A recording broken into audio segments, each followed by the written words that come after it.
നമസ്കാരം, ഋഷിപ്രോക്തം ചാനലിലേക്ക് ഏവർക്കും ഹൃദ്യമായ സ്വാഗതം. ഇന്ന് നക്ഷത്രഫലത്തിന്റെ തുടർച്ചയാണ്. 2024 വരികയാണ്. പുതുവർഷത്തിൽ എല്ലാവർക്കും നല്ലൊരു വർഷം, നല്ല നല്ല ഫലങ്ങൾ ലഭിക്കട്ടെ എന്ന് ആശംസിച്ചുകൊണ്ട് പുതുവർഷ ഫലത്തിലെ ഇന്നത്തെ വീഡിയോയിലേക്ക് കിടക്കാം. മേടം മുതൽ വൃശ്ചികം വരെയുള്ള രാശിക്കാരുടെ സമ്പൂർണ്ണ പുതുവർഷ നക്ഷത്ര ഫലത്തെ നാം അവതരിപ്പിച്ചു കഴിഞ്ഞു. ഇന്ന് അതിന്റെ തുടർച്ചയായിട്ട് നമുക്ക് ധനുക്കൂറുകാരുടെ സമ്പൂർണ്ണ പുതുവർഷ നക്ഷത്ര ഫലത്തെ അവതരിപ്പിക്കാം. വീഡിയോയിലേക്ക് കടക്കുന്നതിന് മുമ്പ് ചാനൽ ഇതുവരെ സബ്സ്ക്രൈബ് ചെയ്യാത്തവരാണെങ്കിൽ ഒന്ന് സബ്സ്ക്രൈബ് ചെയ്യുക എന്ന് അഭ്യർത്ഥിക്കുകയാണ്. അതോടൊപ്പം തൊട്ടടുത്തുള്ള ബെൽ ബട്ടണിൽ മുകളിലുള്ള ഓൾ എന്ന ബട്ടൺ കൂടി ഒന്ന് സെലക്ട് ചെയ്യുക. അതുവഴി ഞാൻ തുടർന്ന് നൽകുന്ന വീഡിയോകൾ നിങ്ങൾക്ക് കാണുവാൻ സാധിക്കുന്നതാണ്. നമുക്ക് ഇന്നത്തെ വീഡിയോയിലേക്ക് കിടക്കാം. ധനുക്കൂറിൽ വരുന്നത് മൂലം, പൂരാടം, ഉത്രാടം, കാൽ എന്നീ നക്ഷത്രങ്ങളാണ്. ധനുക്കൂറിന്റെ അധിപൻ വ്യാഴമാണ്. വ്യാഴം 5ാം ഭാവത്തിലാണ് നിൽക്കുന്നത്. ശനി 3-ലും രാഹു 4-ലും കേതു 10-ലുമായിട്ട് നിൽക്കുന്ന ഗ്രഹസ്ഥിതിയാണുള്ളത്. നമുക്ക് ആദ്യം പൊതുവായിട്ടുള്ള കാര്യങ്ങൾ നോക്കാം. പിന്നീട് ധനപരവും തൊഴിൽപരവും ആരോഗ്യം, കുടുംബം എന്നീ കാര്യങ്ങളുമൊക്കെ വിശദമായിട്ട് പിന്നീട് പരിശോധിക്കാം. ആദ്യം പൊതുവായിട്ടുള്ള ഫലങ്ങളെ ഒന്ന് പറഞ്ഞു പോകാം. ജീവിതത്തിൽ ശരിയായിട്ടുള്ള തീരുമാനങ്ങൾ എടുക്കാനുള്ള കഴിവ് വർദ്ധിപ്പിക്കുന്ന സമയമാണ്. സന്താനങ്ങളുമായി ബന്ധപ്പെട്ട് നല്ല വാർത്തകളൊക്കെ ശ്രവിക്കാം. മനസ്സ് സന്തോഷം ഉള്ള അവസ്ഥയിലായിരിക്കും. വിദ്യാർത്ഥികൾ നല്ല രീതിയിൽ വിദ്യാഭ്യാസത്തെ മുന്നോട്ട് കൊണ്ടുപോകും. ദീർഘദൂര യാത്രകളൊക്കെ സഫലമാകും. ചില കാര്യങ്ങളിലൊക്കെ ഉയർച്ച താഴ്ചകൾ നിറഞ്ഞതായിരിക്കും പുതുവർഷം. വർഷത്തിന്റെ ആദ്യ പാദത്തിൽ ധനപരമായിട്ടും ആരോഗ്യപരമായിട്ടുള്ള കാര്യങ്ങളിൽ ഒരു ശ്രദ്ധ കൊടുക്കേണ്ടതാണ്. തെറ്റുകളിൽ നിന്നൊക്കെ പാഠം ഉൾക്കൊണ്ട് മുന്നോട്ട് പോകാനുള്ള കരുത്ത് നൽകുന്നതാണ്. പുതുവർഷത്തിൽ സന്തോഷവും സമാധാനവും സമൃദ്ധിയും ഒക്കെ നിറയ്ക്കുവാൻ, അതൊക്കെ കെട്ടിപ്പടുക്കുവാനുള്ള സാഹചര്യം ധനുക്കൂറുകാർക്കുണ്ടാകുന്നതാണ്. ഇനി നമുക്ക് ധനുക്കൂറുകാരുടെ ധനപരമായിട്ടുള്ള വിശേഷ ഫലങ്ങളെ ഒന്ന് പരിചയപ്പെടാം. ധനപരമായി ഏപ്രിൽ മാസം വരെയുള്ള സമയത്ത് വളരെ അനുകൂല സമയമാണ്. വ്യാഴം 5ാം ഭാവത്തിൽ നിന്നുകൊണ്ട് ജന്മരാശിയിലേക്കും 2ാം ഭാവാധിപനായിട്ടുള്ള ശനി സ്വക്ഷേത്രത്തിലുമൊക്കെ സ്ഥിതി ചെയ്യുന്ന സമയമാണ്. വർഷത്തിന്റെ ആദ്യ പകുതി അതുകൊണ്ട് തന്നെ അനുകൂലമായിട്ടുള്ള ധനനേട്ടങ്ങൾ ഉണ്ടാകും എന്ന് തന്നെ പറയാം. ശരിയായ തീരുമാനങ്ങൾ എടുക്കുന്നതിലൂടെ ധനപരമായിട്ടുള്ള സാമ്പത്തിക അവസ്ഥ മെച്ചപ്പെടുത്താൻ ധനുക്കൂറുകാർക്ക് സാധിക്കുന്നതാണ്. മെയ് 1-ാം തീയതി വ്യാഴം രാശി മാറി 6ാം ഭാവത്തിലേക്ക് കടക്കുകയാണ്. ചെലവുകളിൽ വർധനവുണ്ടാകാനുള്ള സാഹചര്യമുണ്ട്. അതുകൊണ്ടൊക്കെ തന്നെ അനാവശ്യ ചെലവുകളെയൊക്കെ നിയന്ത്രിക്കാനും അതിലൊക്കെ ഒന്ന് ശ്രദ്ധിക്കാനും ധനുക്കൂറുകാർ മെയ് 1-ന് ശേഷം ശ്രദ്ധിക്കേണ്ടതാണ്. വരവും ചെലവും തമ്മിൽ സന്തുലിതമായിരിക്കാനും മിച്ചം വയ്ക്കാനും ഒക്കെയുള്ള കരുതലും ശ്രദ്ധയും ധനുക്കൂറുകാർ പുലർത്തേണ്ടതാണ്. ഏപ്രിൽ മാസം വരെയുള്ള സമയം ധനപരമായി അനുകൂലമാണ് എന്ന് പറഞ്ഞു. അതുകൊണ്ട് തന്നെ ആ കാലങ്ങളിലൊക്കെ മെയ് മാസത്തിന് ശേഷമുള്ള സമയത്തേക്ക് ഒരു കരുതലെടുത്ത് ധനപരമായിട്ടുള്ള കാര്യങ്ങളിൽ വ്യക്തമായ ആസൂത്രണം ചെയ്താൽ വർഷം മുഴുവൻ അതിന്റെ ഫലങ്ങൾ ലഭിക്കുന്നതാണ്. ഇനി നമുക്ക് ധനുക്കൂറുകാരുടെ തൊഴിൽ മേഖല ഒന്ന് പരിശോധിക്കാം.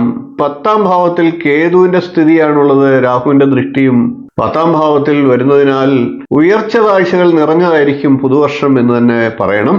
തൊഴിലിലൊക്കെ ചില അസ്വസ്ഥതകളും തടസ്സങ്ങളും ഒക്കെ ഉണ്ടായേക്കാം. തൊഴിലിൽ നിന്ന് ശ്രദ്ധ തിരിയുന്നതിനുള്ള സാഹചര്യമുണ്ട്. അതൊക്കെ ഒന്ന് കരുതലെടുക്കുക. തൊഴിൽപരമായിട്ടുള്ള കാര്യങ്ങളിൽ ചിലപ്പോഴെങ്കിലും നിരാശ ബാധിച്ചേക്കാം. കഴിവുകൾക്കനുസരിച്ച് തൊഴിലിൽ നേട്ടങ്ങൾ ഉണ്ടാക്കാൻ സാധിക്കുന്നില്ല എന്നുള്ള തോന്നൽ വരുമ്പോൾ തൊഴിലിൽ ശ്രദ്ധ കൊടുക്കാതെ മാറി നിൽക്കുന്ന അവസരങ്ങളൊക്കെ ഉണ്ടായേക്കാം. എന്നാൽ കരുതലെടുക്കേണ്ട സമയമാണ്. ഏതാണ്ട് ഓഗസ്റ്റ് മാസം വരെ ഗുണദോഷ സമ്മിശ്രമായിട്ടുള്ള സമയമാണ് കർമ്മമേഖല എന്ന് തന്നെ പറയണം.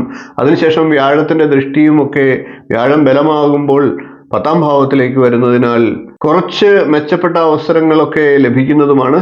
പിന്നീട് സഹപ്രവർത്തകരുടെയൊക്കെ സഹായ സഹകരണങ്ങൾ മൂലം തൊഴിലിൽ മെച്ചപ്പെട്ട പ്രകടനം കാഴ്ചവെക്കാൻ സാധിക്കും.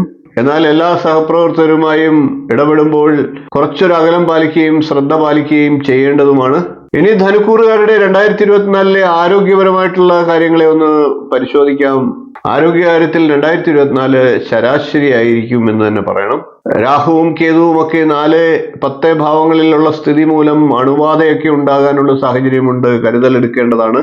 പുകവലി, മദ്യപാനം തുടങ്ങിയ ദുശീലങ്ങളുള്ള ധനുക്കൂറുകാരെ സംബന്ധിച്ച് അല്പം ശ്രദ്ധിക്കേണ്ട സമയമാണ്. രാഹുവും കേതുവും ഒക്കെ ബലമായിട്ട് നിൽക്കുമ്പോൾ അത്തരത്തിലുള്ള ദൂഷ്യവശങ്ങൾ മൂലം ശരീരക്ലേശം ഉണ്ടാകാം. മെയ് 1-ാം തീയതി വ്യാഴം രാശി മാറി 6-ാം ഭാവത്തിലേക്ക് കൂടി എത്തുമ്പോൾ കുറച്ചുകൂടെ ദോഷം കൽപ്പിക്കേണ്ടതായിട്ടുണ്ട്. ആരോഗ്യം മോശമാകാനുള്ള നല്ല സാഹചര്യമുണ്ട്. ഉദര സംബന്ധമായിട്ടുള്ള കരുതൽ എടുക്കേണ്ടതാണ്. ദഹന പ്രക്രിയയ്ക്ക് മങ്ങലേൽക്കുന്ന ഭക്ഷണ സാധനങ്ങളൊക്കെ ഉപേക്ഷിക്കേണ്ടതാണ്. എന്നാൽ 3-ാം ഭാവത്തിലെ ശനിയുടെ സ്വാധീനവുമൊക്കെ കരുതൽ എടുത്തു കഴിഞ്ഞാൽ മാറ്റങ്ങൾ ഉണ്ടാകുന്നതിന്റെ സൂചനയായിട്ട് പറയേണ്ടതാണ്. ഇനി നമുക്ക് ധനുക്കൂറുകാരുടെ 2024 കുടുംബപരമായിട്ടുള്ള ഫലത്തെ ഒന്ന് പരിശോധിക്കാം. കുടുംബപരമായിട്ടുള്ള കാര്യങ്ങളിൽ വർഷാദ്യം ധനുക്കൂറുകാർക്ക് അല്പം ദുർബലത ഉണ്ടാകാനുള്ള സാഹചര്യമുണ്ട്. 3-ാം ഭാവത്തിലെ ശനിയുടെ സ്വാധീനവുമൊക്കെ സഹോദരങ്ങളുമായി അല്പസ്വല്പമൊക്കെ പ്രശ്നങ്ങൾ ഉടലെടുക്കാനുള്ള സാഹചര്യമുണ്ട്. കുടുംബജീവിതത്തിൽ അല്പം ഏറ്റക്കുറച്ചിലുകൾ ഉണ്ടാകുന്നതാണ്. കുടുംബാംഗങ്ങളോടൊത്ത് സമയം ചെലവഴിക്കാനും സൗമനസ്യത്തോടുകൂടി പെരുമാറാനും ഒക്കെ ശ്രദ്ധിക്കേണ്ടതാണ്. മാർച്ച് മാസത്തിലൊക്കെ കുടുംബ ബന്ധങ്ങളുടെ കാര്യത്തിൽ അല്പം ശ്രദ്ധ കൊടുക്കേണ്ട സമയമാണ്. 4-ാം ഭാവത്തിലേക്ക് ചൊവ്വ എത്തുന്ന മെയ് മാസത്തോടു കൂടിയൊക്കെ കുടുംബ ബന്ധങ്ങളിൽ അല്പം ശിഥിലത ഒക്കെ ഉണ്ടാകാനുള്ള സാഹചര്യമുണ്ട്. കരുതലെടുക്കേണ്ട സമയമാണ്. അമ്മയുടെ ആരോഗ്യമൊക്കെ സൂക്ഷിക്കേണ്ട സമയമാണ്. കുടുംബസ്വത്ത് സംബന്ധിച്ചുള്ള തർക്കങ്ങളൊക്കെ ഉണ്ടാകാനുള്ള സാഹചര്യമുണ്ട്. വർഷത്തിന്റെ പകുതിക്ക് ശേഷം അത്തരത്തിലുള്ള പ്രശ്നങ്ങളൊക്കെ നല്ല ആലോചനാശേഷിയോടുകൂടി സൗമനസ്യത്തോടുകൂടി പരിഹരിക്കേണ്ടതാണ്. ഇനി നമുക്ക് ധനുക്കൂറുകാരായിട്ടുള്ള വിദ്യാർത്ഥികളുടെ പ്രത്യേക ഫലത്തെ ഒന്ന് നോക്കാം. ധനുക്കൂറിന്റെ അധിപനായിട്ടുള്ള വ്യാഴം വർഷാരംഭത്തിൽ 5-ാം ഭാവത്തിലാണ് സ്ഥിതി ചെയ്യുന്നത്. 2-ാം ഭാവാധിപനായിട്ടുള്ള ശനി 5-ാം ഭാവത്തിലേക്ക് നോക്കുന്നുണ്ട്. ഗുണദോഷ സമ്മിശ്രമായിട്ടുള്ള ഒരു സമയം തന്നെയാണ് എന്ന് തന്നെ പറയണം. ശനിയുടെ സ്ഥിതിയൊക്കെ ചിലപ്പോൾ അലസത ബാധിച്ചേക്കാനുള്ള സാഹചര്യം ഉണ്ടാക്കിയേക്കാം. എന്നാൽ 5-ാം ഭാവത്തിലെ വ്യാഴം ചില കാര്യങ്ങളിലൊക്കെ ഭാഗ്യാനുഭവങ്ങളും ഉണ്ടാക്കിയേക്കാം. എന്നിരുന്നാലും വിദ്യാഭ്യാസ കാര്യങ്ങളിൽ അലസതയും ശ്രദ്ധക്കുറവും ഉണ്ടാകാതെ ധനുക്കൂറുകാർ ശ്രദ്ധിക്കേണ്ടതാണ്. ഇത്രയും കാര്യങ്ങളാണ് ധനുക്കൂറുകാരുടെ 2024 പുതുവർഷ നക്ഷത്രഫലമായി പറയാനുള്ളത്. വീഡിയോ നിങ്ങൾക്ക് ഇഷ്ടപ്പെട്ടുവെങ്കിൽ ഒന്ന് ലൈക്ക് ചെയ്യുക, ഷെയർ ചെയ്ത് മറ്റുള്ളവർക്കും ഈ അറിവ് നൽകുക. ചാനൽ ഒന്ന് സബ്സ്ക്രൈബ് ചെയ്തേക്കുക. നിങ്ങളുടെ അഭിപ്രായം കമന്റായിട്ട് അറിയിക്കുക. തുടർന്നുള്ള ദിവസങ്ങളിൽ മകരം, കുംഭം, മീനം എന്നീ രാശിക്കാരുടെ സമ്പൂർണ്ണ നക്ഷത്രഫലങ്ങളുമായി നമുക്ക് കാണാം. നന്ദി, നമസ്കാരം, ശുഭദിനം.